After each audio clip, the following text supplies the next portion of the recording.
Good morning student. बाल साधना शिक्षण संस्थान की ऑनलाइन क्लासेस में आपका स्वागत है। देखिए, कल वाले वीडियो में अपन ने बात की थी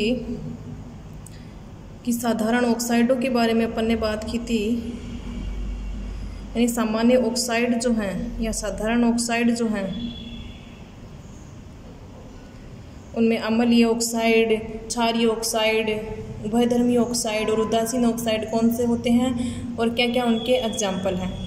और फिर अपन ने बात की थी ओजोन बनाने की विधि, उसके बाद उसकी प्रॉपर्टीज और देन उसके यूजेस अपन ने देखे थे। इतना देखा था अपन ने कल वाले वीडियो में। और लास्ट में मैंने आपसे 2 क्वेश्चन पूछे थे। क्वेश्चन फर्स्ट जो था, यानी नाइट्रोजन जो है वो द्विपरमाणु अणु के रूप में, नाइट्रोजन द्विपरमाणु अणु के रूप में पाई जाती है, जबकि फास्फोरस होता है वो P4 के रूप में पाया जाता है। ऐसा क्यों? तो नाइट्रोजन जो है इसका आकार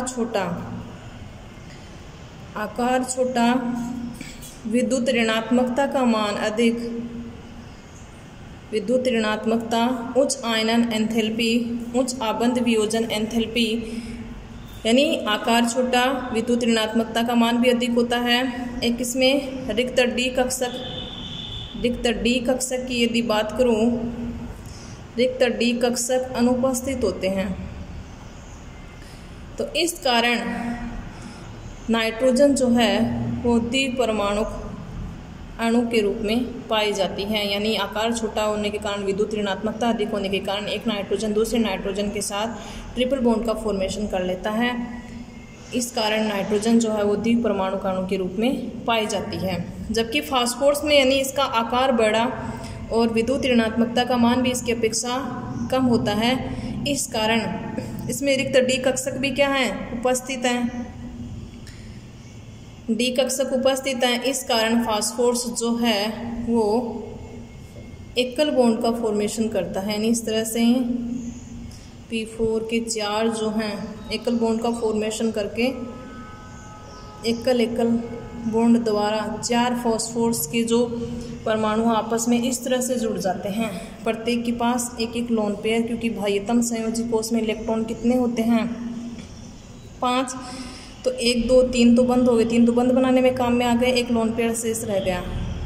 3 बंद बनाने में काम में आ गए, एक लोन पेयर के रूप में शेष रह गया। तो इस तरह से फास्फोरस वो P4 अणु के रूप में पाया जाता है, जबकि नाइट्रोजन जो है वो द्विपरमाणु अणु के रूप में इस तरह से पाई जाती है, N2 अणु के रूप में। तो ये तो हो जाएगा फर्स्ट वाले क्वेश्चन का आंसर। दूसरा वाला क्वेश्चन मैंने आपसे पूछा था, क्या PCl5 में 5 आबंध लंबाइयां समान होती हैं? तो यानी इसमें 5 आबंध लंबाइयां समान नहीं होती हैं। नहीं, PCl5 में 5 आबंध लंबाइयां समान नहीं होती हैं, यानी इसमें 3 आबंध लंबाइयां जो होती हैं, 3 आबंध लंबाइयां एक जैसी होती हैं और 2 आबंध लंबाइयां जो हैं वो एक जैसी होती हैं।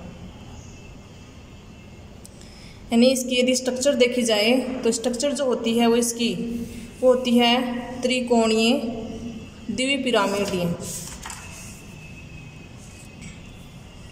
त्रिकोणीय द्विपिरामिडीय स्ट्रक्चर को देखा जाए, यानी ये तो हो गया एक त्रिकोण, क्योंकि केंद्रीय परमाणु में संकरण का प्रकार कौन सा निकाला था अपन ने जब PCl5 पढ़ा था, PCl3 पढ़ा था, दोनों में हाइब्रिडाइजेशन का प्रकार अपन ने निकाला था। तो इसमें निकल कर गया था sp3d, और sp3 डी प्रकार का हाइब्रिडाइजेशन होने के कारण उसकी आकृति क्या होती है, त्रिकोणीय द्विपिरामिडीय। त्रिकोणीय द्विपिरामिडीय में यानी एक तो ये समतल त्रिकोण बन गया, एक फास्फोरस के जस्ट ऊपर और दूसरा जस्ट नीचे।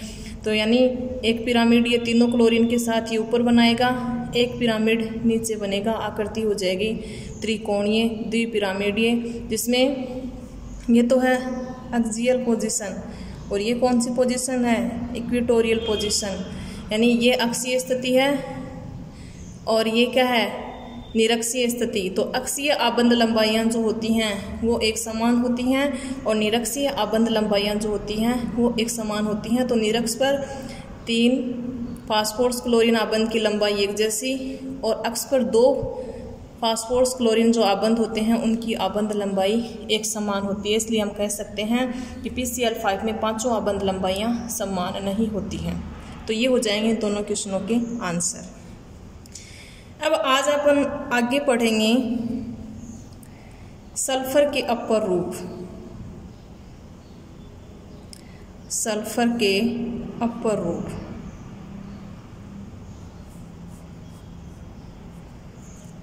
सल्फर के 3 अपर रूप हैं वो पाए जाते हैं, यानी एक से अधिक रूप क्या कहलाते हैं, अपर रूप कहलाते हैं। तो सल्फर के 3 अपर रूप हैं। इसमें पहला अपर रूप है विषम लंबाक्ष। विषम लंबाक्ष अपर रूप या विषमलाक्ष सल्फर, जिसको कहा जाता है एल्फा सल्फर भी कहा जाता है। दूसरा है एकांताक्ष सल्फर। एकांताक्ष सल्फर जिसको बीटा सल्फर भी कहा जाता है। और तीसरा है प्लास्टिक सल्फर। प्लास्टिक सल्फर जिसको कहा जाता है गामा सल्फर। तो ये हो गए सल्फर के 3 अपर रूप, विषमलाक्ष, एकांताक्ष और प्लास्टिक सल्फर। विषमलाक्ष को कहा जाता है एल्फा सल्फर, एकांताक्ष को कहा जाता है बीटा सल्फर और प्लास्टिक को कहा जाता है गामा सल्फर। अब अपन एक एक अपर रूप के बारे में बात करेंगे कि यानी उसमें कितने सल्फर के अणु आपस में जुड़े होते हैं, उसकी स्ट्रक्चर कैसी होती है, उसका कलर कैसा होता है, क्या वो वाटर में डिजोल्व होता है या नहीं होता है। तो फर्स्ट ऑफ ऑल अपन बात करते हैं विषमलाक्ष अपर रूप की, जिसको कहा जाता है एल्फा सल्फर भी कहा जाता है। यानी पहला अपर रूप है विषम लंबाक्ष। विषम लंबाक्ष सल्फर। विषम लंबाक्ष सल्फर इसको कहा जाता है एल्फा सल्फर। एल्फा सल्फर की यदि कलर की बात करूं, इसका कलर जो होता है यानी ये पीले रंग का होता है। जल में यदि घुलनशीलता की बात करूं कि क्या सल्फर का यह अपर रूप वाटर में डिजोल्व होता है, तो जल में यह अविलेय होता है या अघुलनशील होता है। परंतु कुछ मात्रा में कार्बनिक यौगिकों जैसे बेंजीन, ईथर, अल्कोहल, उसमें क्या होता है, ये विलेय होता है। यानी जल में अघुलनशील और कार्बनिक विलायकों में क्या होता है, घुलनशील होता है। और कार्बन डाइसल्फाइड की यदि बात करूं, कार्बन डाइसल्फाइड CS2 में ये क्या होता है, पूर्णतया घुलनशील होता है, यानी पूरा घुल जाता है, पूर्णतया विलेय होता है। अगली प्रॉपर्टी की यदि बात करूं कि कमरे के ताप पर यदि बात करूं, यानी रूम टेम्परेचर, कमरे के ताप पर रूम टेम्परेचर कितना होता है, 25 से 27 डिग्री सेंटीग्रेड। सर्वाधिक स्थायी अपर रूप होता है, सर्वाधिक स्थायी अपर रूप होता है। अब इसके यानी इसको बनाते कैसे हैं विषमलाक्ष सल्फर को, तो विषमलाक्ष सल्फर के जो क्रिस्टल होते हैं उनको गंधक शलाखा, गंधक यानी सल्फर को बोला जाता है, इसको कार्बन डाइसल्फाइड के विलयन में से प्रवाहित करते हैं। यानी गंधक जो है उसको कार्बन डाइसल्फाइड, इसके जो क्रिस्टल हैं उसको कार्बन डाइसल्फाइड के विलयन में से प्रवाहित करेंगे, फिर उस विलयन को क्या करेंगे, वाष्पीकृत कर देंगे। तो वाष्पीकृत करेंगे, फिर जो क्रिस्टल प्राप्त होंगे वो किसके प्राप्त होंगे, विषमलाक्ष सल्फर के प्राप्त होंगे, विषमलाक्ष सल्फर के। यानी गंधक शलाखा को क्या करते हैं, गंधक जो है उसको कार्बन डाइसल्फाइड में बना हुआ जो विलयन है उसके साथ डिजोल्व करके फिर उसको वाष्पीकृत करते हैं, और वाष्पीकृत करने के पश्चात जो क्रिस्टल बनते हैं वो किसके क्रिस्टल बनते हैं, विषमलाक्ष सल्फर के क्रिस्टल बनते हैं।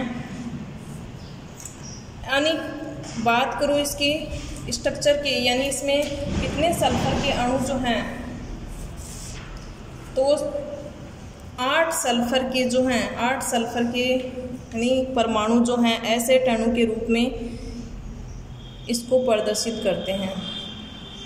विषमलाख सल्फर में सल्फर के 8 परमाणु यानी एक पुटित वलय संरचना के रूप में, पुटित वलय संरचना के रूप में अरेंज रहते हैं, जो कि होती है crown shape structure. Crown shape structure, crown shape का मतलब ताज के समान संरचना होती है, जिसमें सल्फर के 8 परमाणु जो हैं वो एक वलयनुमा संरचना का निर्माण करते हैं। देखिए किस तरह से क्राउन शेप स्ट्रक्चर, इसमें एक सल्फर यहाँ, एक सल्फर यहाँ, सल्फर यहाँ, एक सल्फर यहाँ।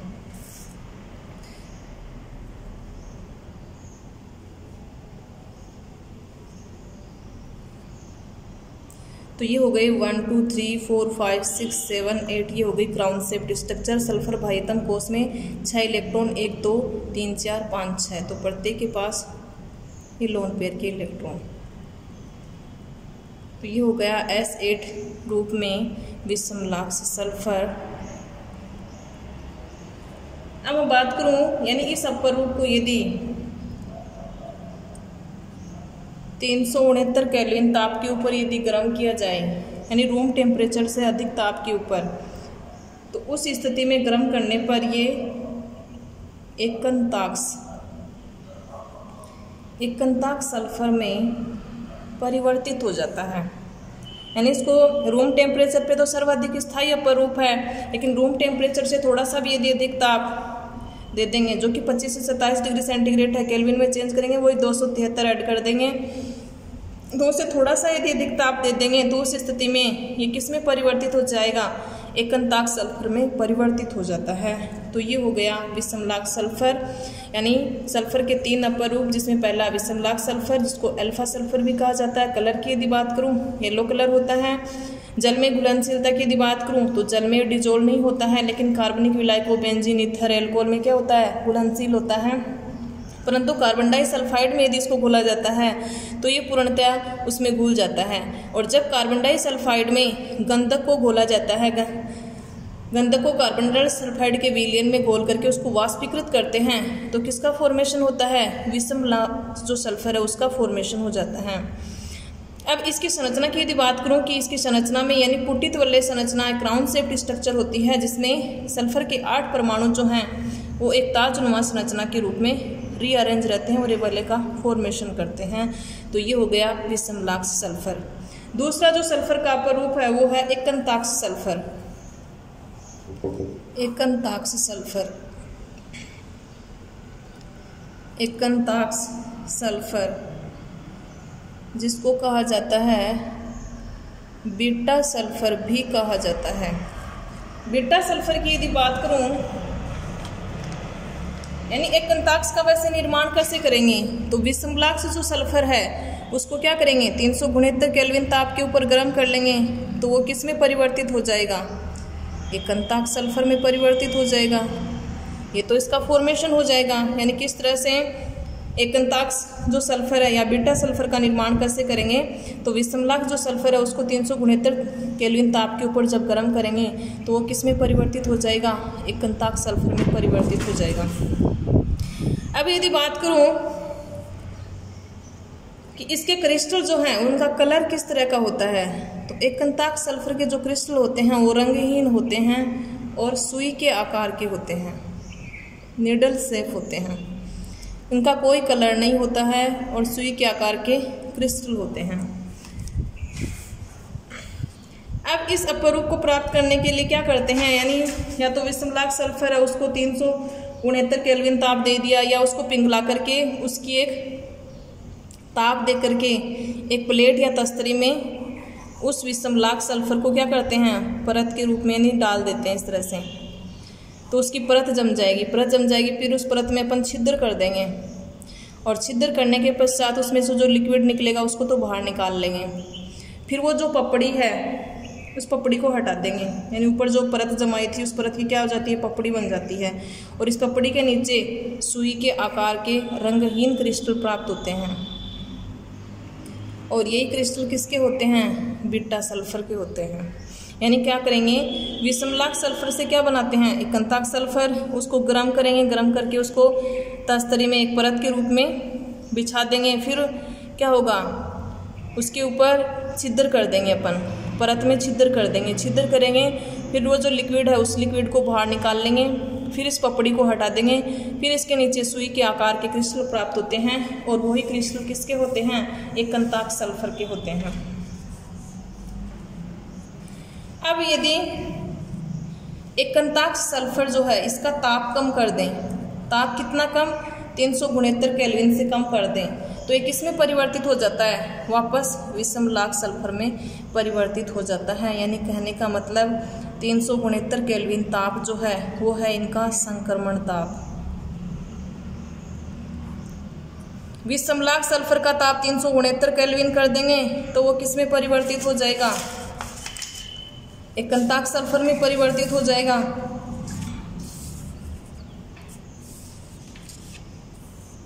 यानी विषमलाख सल्फर है,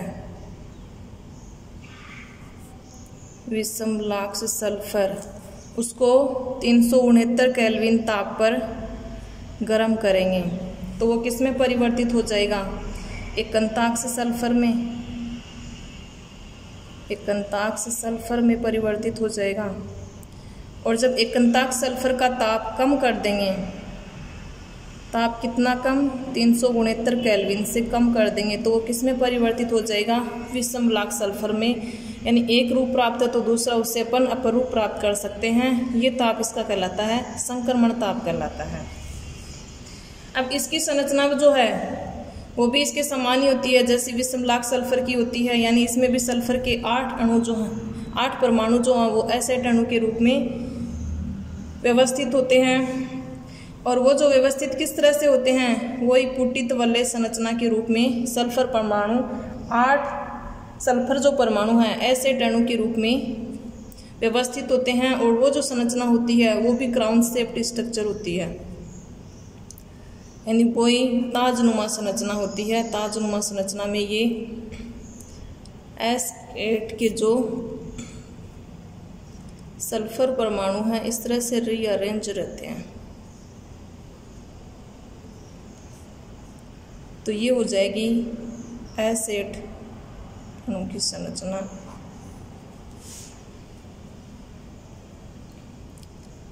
ये हो गया विषमलाख सल्फर। उसके बाद एकंताक सल्फर, यानी एकंताक सल्फर में क्या होता है, कलर की यदि बात करूँ तो रंगहीन सुई के आकार के क्रिस्टल होते हैं। कैसे बनाते हैं, या तो विषमलाख सल्फर है उसका ताप कितना कर दो, 369 केल्विन ताप क्या बन जाएगा, एकंताक सल्फर बनेगा कैसे, यानी इसको गर्म करके एक तस्तरी या प्लेट में क्या कर देंगे, बिछा देंगे। फिर क्या होगा, थोड़ी देर बाद में ठंडा होगा तो पपड़ी जम जाएगी, इसमें छिद्र कर देंगे, इसमें से लिक्विड को बाहर निकाल लेंगे, फिर पपड़ी को हटा देंगे। तो जो क्रिस्टल प्राप्त होंगे सुई के आकार के वो किसके होंगे, एकंताक सल्फर के होंगे।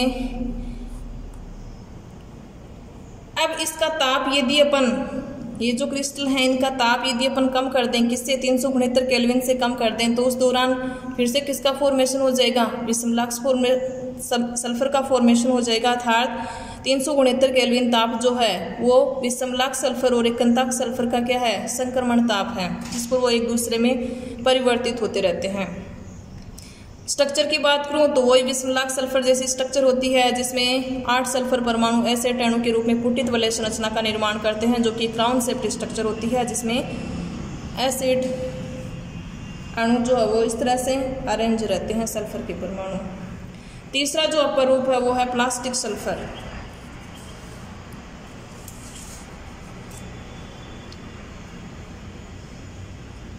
यानी तीसरा अपर रूप जो है वो है प्लास्टिक सल्फर, जिसको गामा सल्फर भी कहा जाता है। गामा सल्फर को प्राप्त करने के लिए, यानी पिघला हुआ जो सल्फर है उसको ठंडा करेंगे। यानी सल्फर को जब अपन गर्म करते हैं तो वो लिक्विड फॉर्म में आ जाता है। फिर उसको क्या करते हैं, ठंडा करते हैं। ठंडा करने के लिए उसको जल में डालते हैं तो वो रबड़ जैसा मुलायम हो जाता है। रबड़ जैसा मुलायम यानी सॉफ्ट हो जाता है और वो प्रत्यास्थ भी होता है और वो ही कहलाता है गामा सल्फर कहलाता है। यानी सल्फर जो कि पिघला सल्फर है उसको जल में डाल देंगे तो वो क्या हो जाएगा, ठंडा हो जाएगा। जल में उसको ठंडा कर लेंगे। ठंडा करने पर ये जो सल्फर है वो रबड़ के समान मुलायम हो जाता है और प्रत्यास्थ होता है। इसी कारण इसको कहा जाता है गामा सल्फर कहा जाता है। अब ये जो गामा सल्फर है, स्टार्टिंग में जब इसको अपन ने ठंडा किया, स्टार्टिंग में जो है वो पिघला हुआ था, तो उस अवस्था में क्या होता है, उसमें यानी फ्लेक्सिबिलिटी ज़्यादा होती है, प्रत्यास्थता ज़्यादा होती है, नरम भी ज़्यादा होता है। परंतु धीरे धीरे, अभी तो ये मुलायम है, रबड़ के समान है, प्रत्यास्थ भी है, लेकिन धीरे धीरे ये क्या करेगा, कठोर हो जाएगा। टाइम यानी जो टाइम निकलेगा तो ये कठोर हो जाता है और कठोर होकर के फिर से किस में परिवर्तित हो जाता है, विषम लंबाक्स सल्फर में परिवर्तित हो जाता है। यानी टेम्परेचर कम है, रूम टेम्परेचर है, तो रूम टेम्परेचर पे क्या होता है, ठोस अवस्था में, लेकिन धीरे धीरे अपन यानी ताप देते हैं, फिर ये सल्फर जो है किस अवस्था में आ जाता है, पिघल जाता है, लिक्विड फॉर्म में आ जाता है। लिक्विड फॉर्म से फिर अपन इसको ठंडा करते हैं। ठंडा करते हैं तो किसके समान होता है, रबड़ के समान मुलायम प्रत्यास्थ हो जाता है और ये क्या कहलाता है, गामा सल्फर कहलाता है। और ये जो गामा सल्फर होता है प्रारंभ में तो क्या होता है, मुलायम होता है, लेकिन समय के साथ साथ ये क्या होता जाता है, कठोर होता जाता है और कठोर होकर के किस में परिवर्तित हो जाता है, विषमलाक्स सल्फर में फिर से रूपांतरित हो जाता है। अब मैं बात करती हूँ इसकी स्ट्रक्चर की। तो स्ट्रक्चर की यदि बात करूँ तो इसमें सल्फर के 6 परमाणु जो हैं S6 रूप में व्यवस्थित हो जाते हैं। और S6 रूप में किस तरह की स्ट्रक्चर बनाता है, ये S6 रूप में चेयर फॉर्म बनाता है, यानी कुर्सी रूप बनाता है। चेयर फॉर्म कैसे, यानी इस तरह से सल्फर के 6 परमाणु जो हैं वो रीअरेंज हो जाते हैं। एक सल्फर यहाँ, एक यहाँ, एक यहाँ, तो ये हो गए 6। तो ये हो गया S6 अणु के संरचना, जो कि क्या है, चेयर फॉर्म है, कुर्सी रूप है। कौन से सल्फर की है, प्लास्टिक सल्फर की है, क्योंकि प्लास्टिक सल्फर जो है वो किस रूप में पाया जाता है, S6 रूप में पाया जाता है। सल्फर के 6 परमाणु जो हैं वो चेयर फॉर्म में रीअरेंज हो जाते हैं। तो ये हो गए सल्फर के तीनों अपर रूप। यानी एक अपर रूप से अपन दूसरा अपर रूप वो बना सकते हैं। ज़्यादातर विषमलाक्स यदि सल्फर प्राप्त है तो उससे अपन क्या बना सकते हैं, एकंताक्स भी बना सकते हैं। एकंताक्स से अपन क्या बना सकते हैं, विषमलाक्स भी बना सकते हैं। और प्लास्टिक जो सल्फर है उससे अपन क्या बना सकते हैं, यानी ये कठोर हो जाएगा तो ये किस में परिवर्तित हो जाएगा, विषमलाक्स सल्फर में परिवर्तित हो जाएगा। तो यानी कई बार इनमें अंतर पूछ लिया जाता है यहाँ से कि अल्फा सल्फर और बीटा सल्फर में क्या अंतर है, या बीटा सल्फर गामा सल्फर में क्या अंतर है। तो आज के लिए मेरा आपसे क्वेश्चन है कि बीटा सल्फर और गामा सल्फर में क्या अंतर है, इनमें कोई दो अंतर आपको बताने हैं।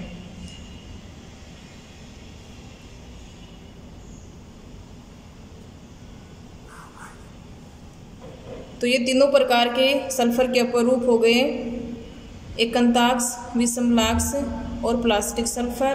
किसकी संरचना किस तरह की होती है, किसको कैसे प्राप्त करते हैं, किसमें सल्फर के कितने परमाणु जुड़े हुए होते हैं और किस तरह के स्ट्रक्चर बनाते हैं। आज की वीडियो में इतना ही। Thank you.